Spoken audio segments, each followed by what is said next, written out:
다윗과 요나단, 족보를 가지고 보면은 사울 왕이 있고 사울 왕의 아들 가운데 요나단이 있는데, 요나단과 다윗은 아주 절친이다. 연인 관계보다 더 친밀하고 더 충성된 그런 언약적인 관계를 가졌었던 두 사람이었습니다. 에, 그런데 이제 사울 왕가가 멸망할 때에, 왕도 죽고 요나단도 죽을 때에, 그 요나단의 아들이 있었는데 그 중에 하나 무비보셋이 에, 사울과 아버지 요나단이 죽었다는 소식을 듣고 유모가 데리고 5살 때 얻고서 가다 떨어뜨려 가지고 다리를 다쳤습니다. 그래서 저 다리를 절게 됐다는 거예요. 근데 이제 후에 다윗 왕국이 안정이 되고 나서 요나단과 다윗 사이에 이런 맹세를, 특별히 요나단이 혹시 아버지 사울이 다윗을 대적해서 원수가 돼서 사울 왕과를 다 멸할 때에 에, 자기 자식에 대해서는 에, 보존해 달라라고 하는 그런 맹세를 하게 됩니다. 아버지 사울 편을 들지 아니하고 다윗 편을 들고 다윗을 보호해 주는 그런 하나의 관계에서 그런 하나의 그 맹세를 하면서 지켜달라고 그런 하나의 그 언약을 하게 돼요. 근데 그 요나단과의 그 언약이 기억이 나서 다윗이 왕국이 다 안정화가 되고 평화가 도래한 그 시점에 그 요나단 사울 왕가에 남아 있는 자식이 있느냐라고 알아보는데, 이제 그 중에 이제 요나단의 아들 무비보셋이 살아 있다라고 하는 소식을 듣고 그 무비보셋을 왕궁으로 데려와서 에, 무비보셋에게 모든 할아버지 사울 왕의 에, 전토를 다 다시 돌려주고, 그 다음에 거기에 따르는 많은 그 섬기는 종들이라고 할까, 관료들을 특별히 시바라고 하는 사람을 통해서 그 집안일을 다 돌보게 해주고, 그리고 왕의 식탁에서 항상 함께 식사를 하는 그런 은혜를 베풀었다라고 하는 내용이 오늘 본문의 말씀입니다. 그래서 왕의 은혜라 이렇게 제목을 잡았는데, 이것은 이제 단순히 무비보셋에게 왕인 다윗이 은혜를 베푸는 그 역사의 한 장면의 이야기가 아니라, 이것은 상징적으로 왕 대신 예수 그리스도가 우리에게 은혜를 베푸는 그런 내용으로서 영적인 의미들을 전달해 주고 있습니다. 그래서 이제 이 무비보셋이 받은 그 은혜, 그것은 바로 오늘 저와 여러분들이 예수 그리스도 안에서 받고 누리는 은혜라고 하는 것을 생각해 볼 수 있는 귀한 시간이 되기를 주의 이름으로 간절히 축복합니다. 1절에서 3절 상반절을 보게 되면은 다윗이 요나단과의 언약을 기억해서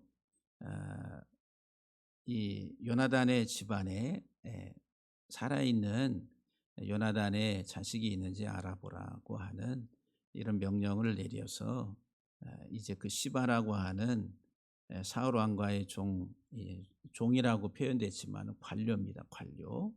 그냥 상당한 지위에 있었던 높은 관료에 해당하는 사람이다. 단순히 어떤 몸종 집안의 종 이런 개념이 아니라 사울 왕과의 관료를 이렇게 보통 이제 종이다, 이렇게 섬기는 자라 이렇게 표현한다는 거죠. 근데 그 시바가 다윗에게 알려줍니다. 저 로드발이라고 하는 곳에 암미엘의 아들 그 집에 이 무비보셋이 있다라고 하는 것을 알려줘요. 그래서 먼저는 이제 그 다윗 왕이 요나단과의 그 언약을 기억했다라고 하는 거예요.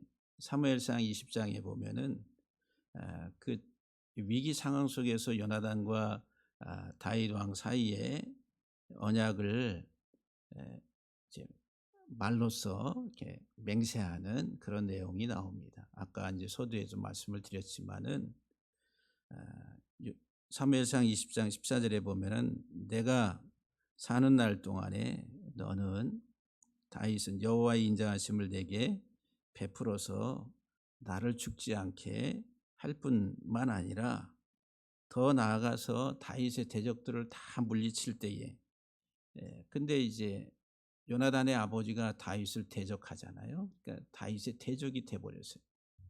그 다윗의 대적들을 다 지면에서 끊어버릴 때에 너는 다윗은 내 인자함을 내 집에서 요나단의 집에서 영원히 끊어버리지 말라. 다시 말하면 요나단의 집에 씨를 말리지 말라고 이런 하나의 그 맹세를 하고 언약을 말로써 이렇게 합니다. 그래서 다윗이 그 언약을 기억을 한 거예요. 사울 왕과는 다윗을 대적하는 대적이었지만은 요나단과의 관계 속에서 그 언약을 기억하고 그 요나단의 집안에 남아 있는 자식이 누구신가, 누구에 있는가 알아보라고 이야기하죠. 하나님은 우리들을 기억하시고 하나님 우리를 찾아오시는데 언약 속에서 오십니다. 아브라함과 맺은 언약, 다윗과 맺은 언약. 그것은 장차 메시아 예수 그리스도를 세상에 보내시고 그 예수 그리스도가 우리의 죄를 다 담당하신 그 중보의 예수 그리스도의 그 언약 구속의 사역을 통해서 우리들을 찾아오시는 거예요. 예수님 때문에 우리를 찾아오시는 거예요. 우리는 아무 자격이 없음에도 불구하고 그 예수 그리스도를 통한 약속 때문에 우리를 찾아오신다. 그러니까 저와 여러분들에게 있어서 우리가 이 세상의 유일한 소망은 하나님이 예수 그리스도 안에서 약속하신 그 언약에 있다라고 하는 거예요. 그래서 이제 이 다윗이 요나단과의 언약 속에서 이제 그 아들 요나단의 아들 무비보셋을 찾아서 이제 데려오게 됩니다. 그래서 이제 본문 3절 하반절서부터 말씀이 나오게 되는데 시바가 왕께 아뢰되 요나단의 아들 하나가 있는데 다리 저는 자니이다. 왕이 그에게 말하되 그게 어디 있느냐 그가 어디 있느냐 하니 시바가 왕께 아뢰되 로드발 암미엘의 아들 마길의 집에 있나이다. 그래서 이제 이름은 무비보셋이고 이 아들 요나단의 아들은 다리 저는 자라. 그 다리를 절게 된 이유가 사무엘하 9장 8절에 보면은 사무엘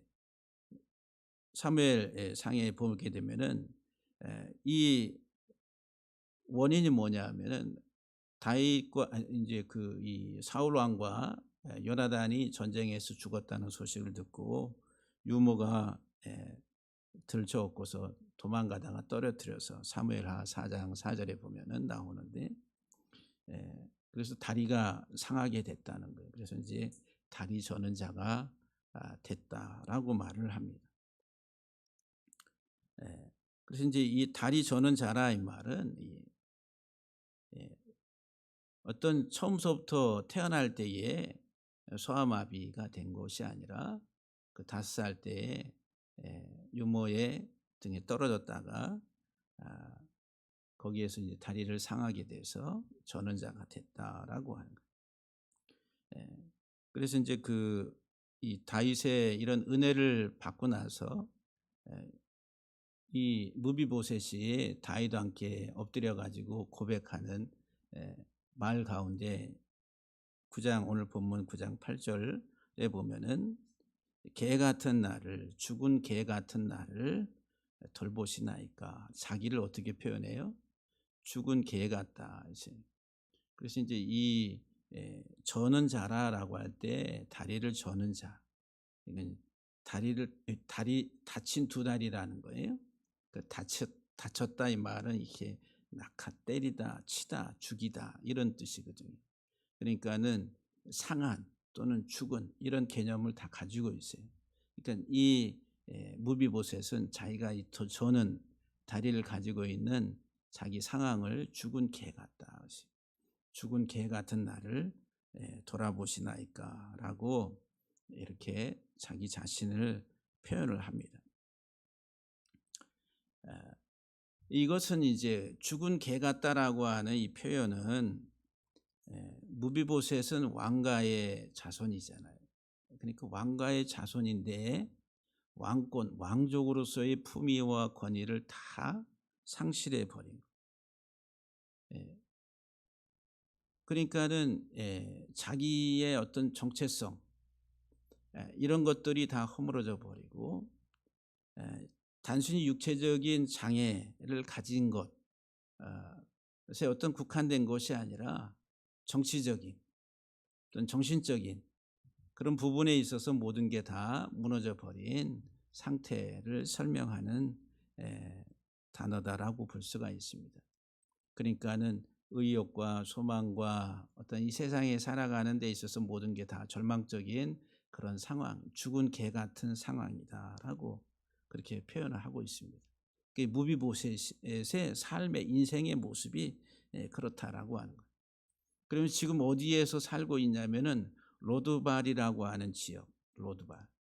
그 로드발이라고 하는 이 지역의 이 지명의 뜻이 뭐냐면 로는 아니다. 부정어예요. 그 다음에 데바르라고 하는 말씀 또는 초장이라는 초장. 초장이 없다는 목초지가 없다는 거예요. 광야 황무지와 같은 그런 하나의 그 뜻을 가지고 있는 이 로드발이라고 하는 지역에서 지금 살고 있다는 거예요. 그러니까는 다리를 절고 죽은 개같이 세상의 모든 소망과 삶의 의욕이 상실되고 꺾여버린 그 인생이 지금 어디에서 황무지 같은 초장이 없는 목초지가 없는 로드발에서 생활하고 있다는 거예요. 그리고 은밀하게 요단 동쪽이니까 이스라엘의 주 무대는 요단강이 있으면은 이 서쪽에 이쪽이 이스라엘 전체의 주 무대인데 요단 동쪽은 극히 일부분 그리고 이제 이방인들이 주로 많이 거주하는 지역이죠. 이다라고 하는 거예요. 그러니까 요단 동쪽으로 도망을 가서 거기에서 은둔 생활을 하는 지금 이제 그런 형편이다라고 하는 거예요. 누가? 이 요나단의 아들 무비보셋. 지금 현재 처해 있는 상황, 죽은 개 같은 자기 인생. 그리고 로드발이라고 하는 목초지가 없는 황량한 벌판과 같은 곳에 고립되고 운둔돼서 자기 존재감이 사람들에게 드러나지 않는 그런 삶을 살고 있다라고 하는 거예요. 이것이 우리 인생, 하나님을 떠난 인생의 하나의 모습입니다. 죽은 개 같은. 그래서 이제 주님이 이 세상에 오신 것은 죽은 나사로를 살리시잖아요. 죽은 나사로를 살리세요. 단순히 죽은 나사로가 불쌍해서 한 영혼이 불쌍해서 한 영혼의 생명을 살리는 것이 아니라 그것은 하나의 상징이란 온 인류는 죽은 나사로와 같다는 것. 죽은 나사로와 같은 이 세상의 죄로 말미암아 죽은 이 땅의 영혼들을 살리기 위해서 오신 분이 예수 그리스도라고 하는 거예요. 소망이 없이. 그리고 여기 로드발이라고 하는 말, 목초지가 없다 이 말은 데바르라고 하는 말씀이라는 말씀. 하나님을 거역하고 불순종하고 살아가는 말씀이 없이 살아가는 인생들에 대해서 이야기합니다. 이게 우리가 예수 그리스도를 만나기 이전의 인생들의 모습. 이게 무비보셋이라는 무비보셋. 이 무비보셋에게 다윗이 불러가지고 그에게 은총을 베풀어요. 요나단과 맺은 언약을 기억을 하고서 이 무비보셋에게 은총을 베풉니다. 이 무비보셋이라고 하는 이름, 이 이름의 뜻이 뭐냐면은 수치를 타파한다. 이렇게. 그 수치라고 하는 이 단어가 상징적인 게 우상이라 우상 섬김. 예. 우상을 섬기는 이 세상을 섬기는 그 우상을 타파하는 자 이게 무비보셋이다라고 하는 거예요. 이 세상 사람들은 하나님을 예배하는 예배자가 아니면 다 우상 숭배자입니다. 성경이 그렇게 말을 해요. 어떤 형상을 만들어 놓고 그것에 절해서 우상 숭배자가 아니라 하나님보다 더 사랑하고 있는 그 무언가가 있으면 그것이 우상이 된다. 십계명이라고 하는 것은 하나님을 사랑하라는 거예요.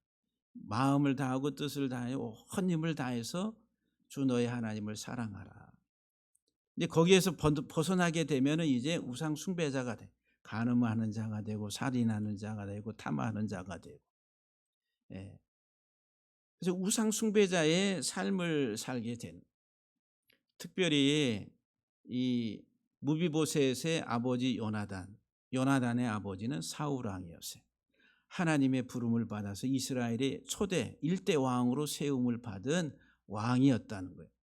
그 왕은 하나님의 말씀을 기억하고 말씀을 따라서 청종하고 가야 되는데 이 사울 왕의 모습이 어떻게 변질돼 가냐면은 인간적 자기의 탐욕이 막 끌어오르면서 욕심 때문에 그 탐욕 때문에 하나님 말씀에 불순종하게 돼 거역을 한다는 거예요. 그래서 거역하는 것은 사신의 우상에게 절하는 것 같다라고 말을 해요.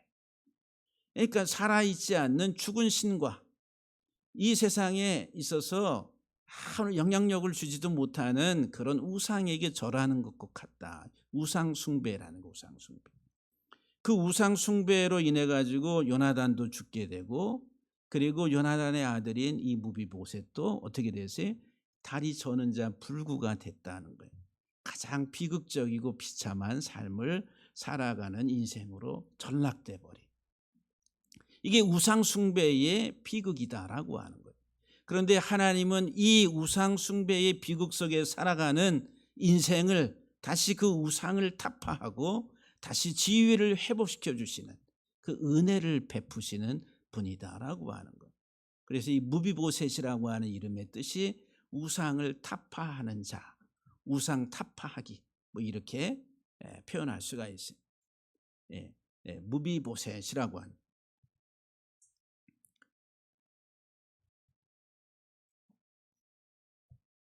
그래서 이제 이 무비보셋에게 첫 번째 주는 그 은총이 뭐냐 하면은 그 은총이 헤세드라고 하는 구약의 단어예요.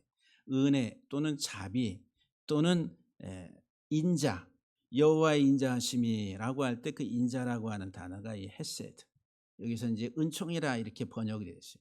이 단어는 주로 이제 언약적 관계에서 성실하게 그 언약을 이행한다라고 하는 측면에서 많이 사용돼요. 하나님은 아브라함과 맺은 언약, 이삭과 맺은 언약을 성실하게 이행하시는 인자하신 헤세드의 하나님이라. 그런데 이 다윗 왕이 지금 요나단과 언약을 맺은 그것을 충실하게 성실하게 수행하는 측면에서 이제 인자를 은혜를 베푸는 이와 같은 하나의 그 모습을 우리에게 설명해 주는데 첫 번째 그 은총을 베푸는 내용이 뭐냐면은 사울 왕의 밭을 전토를 다시 이 요나단의 아들인 무비보셋에게 돌려주는 거예요. 고대 사회에 있어서 어떤 정권이 바뀌게 되면은 그 정권의 모든 소유는 압수가 돼서 현 정권의 그 권력 안으로 들어가게 된다라고 하는 거예요. 고대 사회에 있어서. 그러니까 사울 왕가의 모든 소유 재산들이 다 압류가 돼 버린. 그러니까 망한 왕가의 모습이다라고 하는 거예요. 그런데 그 사울 왕의 그 전토를 다시 이 요나단에게 돌려준다 이 말은 그 지위와 신분을 회복시켜 준다라고 하는 거예요. 패배한 왕가의 그 모습이 아니라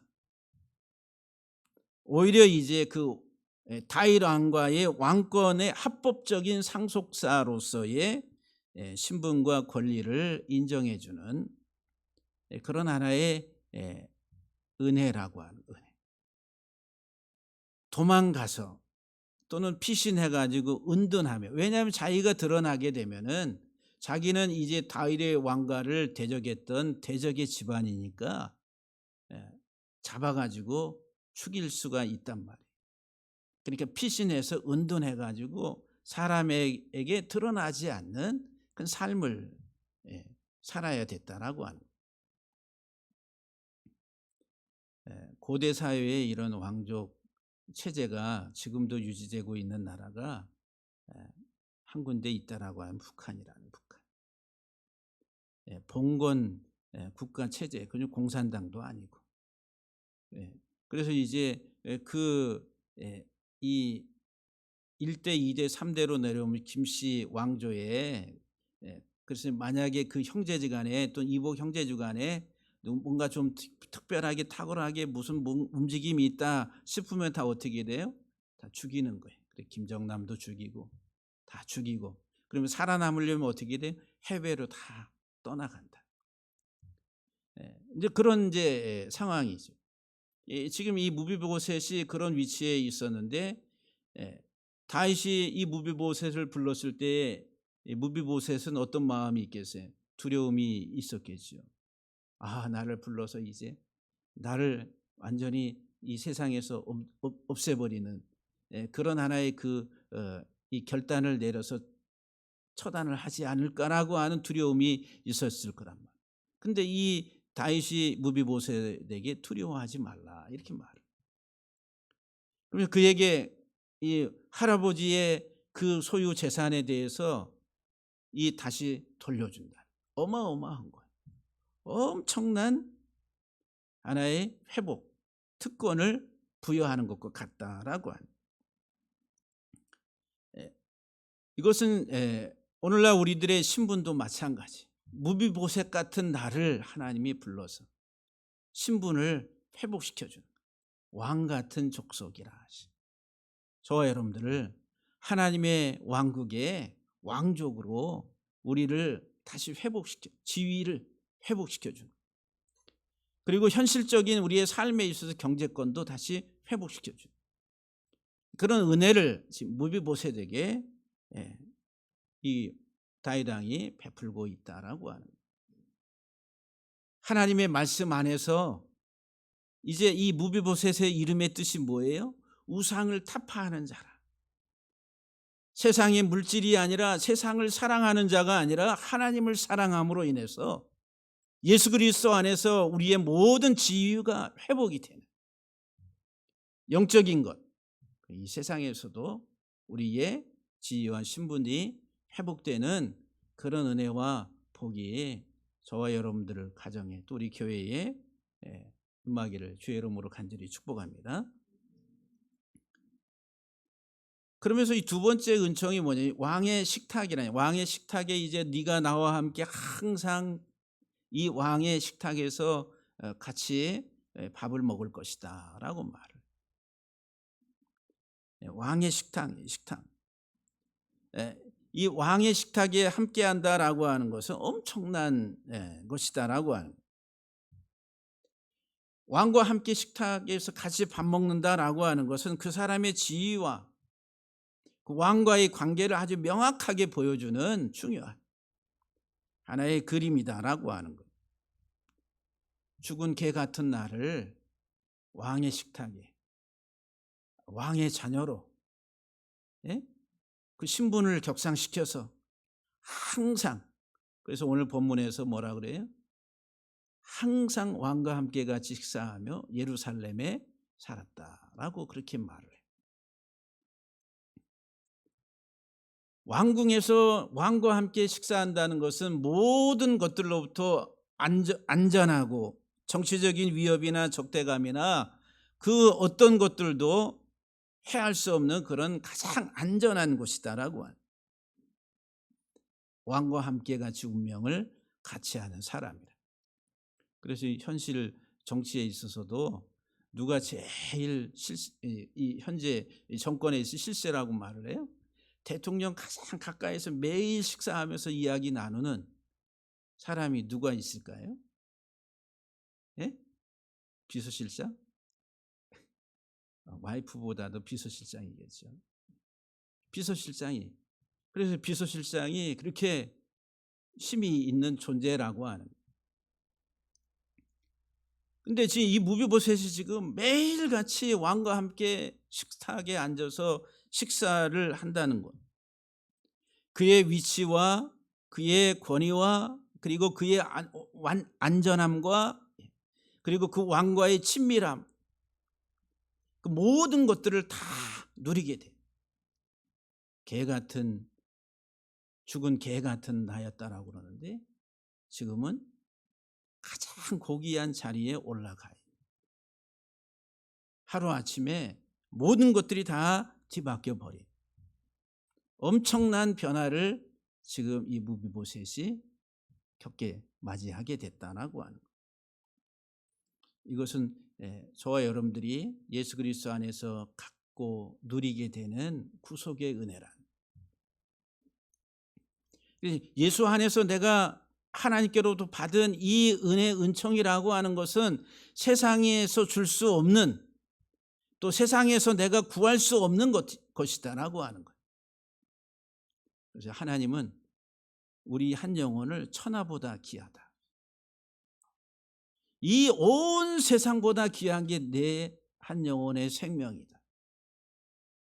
근데 나를 그렇게 사랑해서 나를 살리기 위해서, 하나님의 식탁에 앉혀놓기 위해서 하나님의 아들 예수 그리스도를 이 땅에 보내주시고 나를 대신에 죽게 하시고, 우리는 그 예수 그리스도를 힘입어서 그 왕의 식탁에 앉게 됐다는 거예요. 천국의 하나님의 왕국의 식탁에 앉아서 영원히 함께 나와 함께 먹자. 이게 하나님의 나라의 천국입니다. 그 은혜를 오늘 이 무비보셋에게 다윗 왕이 베풀어주는 은혜를 통해 가지고 우리에게 보여주고 있다라고 하는. 사랑하는 성도 여러분들, 저와 여러분들이 얼마나 존귀한 자들입니까? 아멘을 안 하시네. 예? 죽은 개 같은 내가 아니라 우린 세상에서 줄 수 없는 가장 존귀한 신분을 가지고 있는 아주 존귀한 자들이라. 그래도 아멘 안 하시네. 여러분 그거 믿으세요? 그럼 얼굴이 어떻게 돼야 되겠어요? 나는 고귀하게, 존귀하게, 품격 있게 나는 하나님의 자녀로 이 세상에서 살아간다. 네가 알지 못하는 비밀을 가지고 있어. 네가 알지 못하는 놀라운 복을 나는 누리고 있어 라고 하는 그 당당함. 비굴함이 아니라 우리는 예수 그리스도 안에서 당당하게 살아가는 우리 모두가 되기를 주의 이름으로 간절히 축원하며 축복합니다.